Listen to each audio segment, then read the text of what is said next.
Baik, Assalamualaikum warahmatullahi wabarakatuh.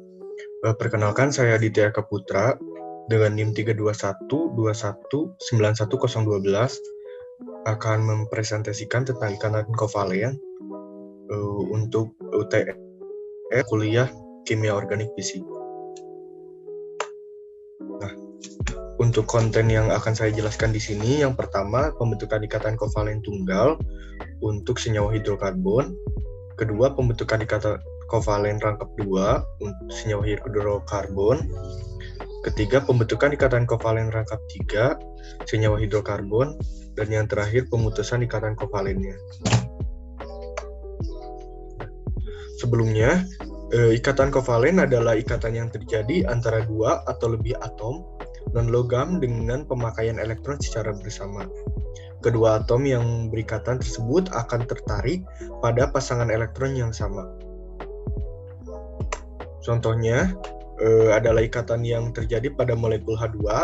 Itulah mengapa ikatan kovalen disebut juga sebagai ikatan molekul.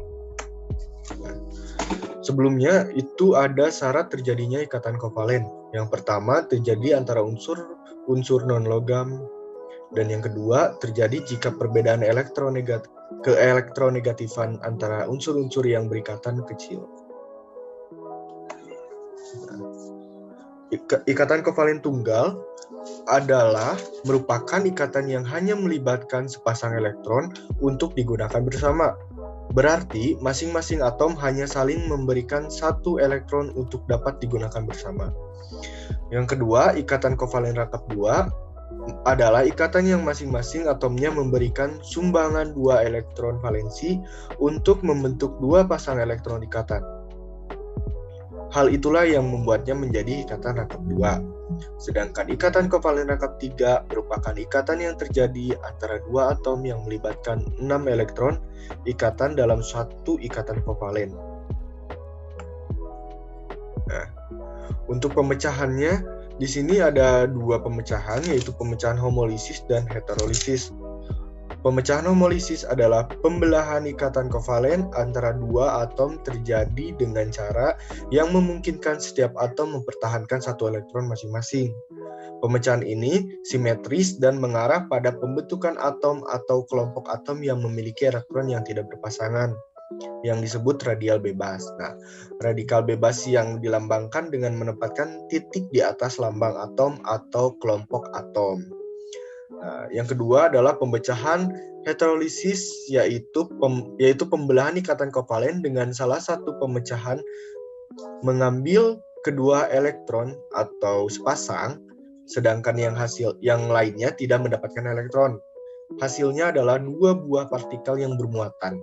Nah, hasil pemecahan heterolisis adalah 2 buah ion, yaitu anion dan kation. Nah, bisa dilihat teman-teman di sini contohnya. Ini yang disebut pemecahan homolisis yang tadi dilambangkan dengan menempatkan titik di atas lambang. Nah, titik ini di atas lambang. Yang kedua ini heterolisis, yaitu adanya muatan. Ini muatannya yaitu anion di sini negatif dan kation, atau bisa juga anion dan kation. Nah, sebelumnya sudah pada tahu hidrokarbon, maka akan saya jelaskan sedikit di sini.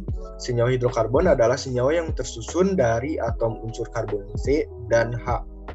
Berdasarkan bentuk rantai karbon dan jenis ikatannya, terdapat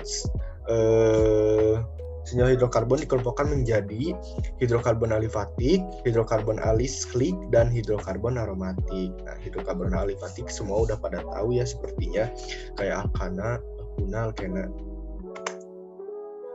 Lanjut ke pembentukan ikatan kovalen tunggal pada senyawa hidrokarbon. Nah, di sini contohnya ada CH4 dengan nomor atom C dan nomor atom H. Nomor atom C adalah 6 dan nomor atom H adalah 1. Nah, jika dikonfigurasi valensi, C menjadi 24, yang artinya memerlukan 4 elektron untuk mencapai kestabilan oktet. hanya satu memerlukan satu elektron untuk mencapai kestabilan oktet. Nah, oleh karena itu dapat dilihat bahwa terdapat dua elektron atau sepasang yang digunakan bersama-sama untuk berikatan antara atom C dan H, sehingga termasuk ke dalam ikatan valensi tunggal. Untuk pemutusan CH4 ini menghasilkan ada pemutusan heterolitik, menghasilkan metil anion dan metil kation, dan yang di pemutusan homolitik menghasilkan radikal metil. Lanjut ke pembentukan ikatan kovalen rangkap 2 pada senyawa hidrokarbon. Di sini saya menggunakan contoh C2H4. Jika dikonfigurasi elektron menjadi C-nya menjadi 24, yaitu memerlukan 4 elektron untuk mencapai kestabilan oktet, dan hanya satu memerlukan 1 elektron untuk mencapai kestabilan duplet. Nah, atom H di sini bisa dilihat teman-teman di sini ya.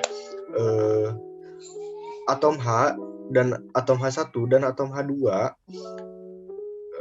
stabil dengan berikatan dengan atom C1, sehingga atom C1 masih memerlukan 2 elektron untuk mencapai kestabilan. Begitu juga atom H3 dan atom H4 berikatan dengan atom C2, sehingga atom C2 juga masih memerlukan 2 elektron.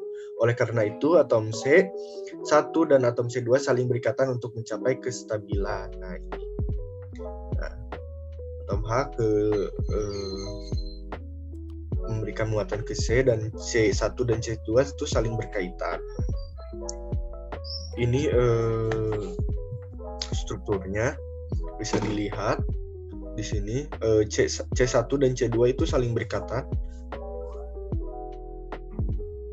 Lalu pemutusan ikatan rangkap etena ini atau C2H4 disertai dengan pengikatan gugus OH, dan atom H menghasilkan senyawa alkohol yaitu etanol. Lanjut ke pembentukan ikatan kovalen rangkap 3 pada senyawa hidrokarbon. Nah, di sini saya menggunakan contoh C2H2, di mana konfigurasi elektronnya adalah C, yaitu 24 memerlukan 4 elektron untuk mencapai kestabilan oktet, dan hanya satu memerlukan 1 elektron untuk mencapai kestabilan duplet. Nah, atom H menyumbangkan 1 elektron untuk digunakan bersama dengan atom C. Nah, atom H menyumbangkan 1 elektron untuk digunakan bersama-sama dengan atom C. Atom C masing-masing menerima 1 elektron dari atom H. Nah, bisa dilihat teman-teman di sini atom C1 menerima 1 elektron dari H, dan C2 pun menerima 1 elektron dari H. Nah, kedua atom C masing-masing membutuhkan 3 elektron untuk mencapai kestabilan. Untuk memenuhi kekurangannya, kedua atom C saling berikatan membentuk ikatan kovalen rangkap 3. Jadi pada C2H2 terdapat 2 ikatan kovalen tunggal dan 1 kovalen rangkap 3. Nah, bisa teman-teman dilihat ya gambar di kanan ini. Atom C membutuhkan 3 elektron. Nah, ini 1 elektron untuk C1 dan 3 elektron ini untuk C2. Mungkin itu saja yang bisa saya sampaikan. Terima kasih atas perhatiannya. Maaf bila ada kurangnya. Wassalamualaikum warahmatullahi wabarakatuh.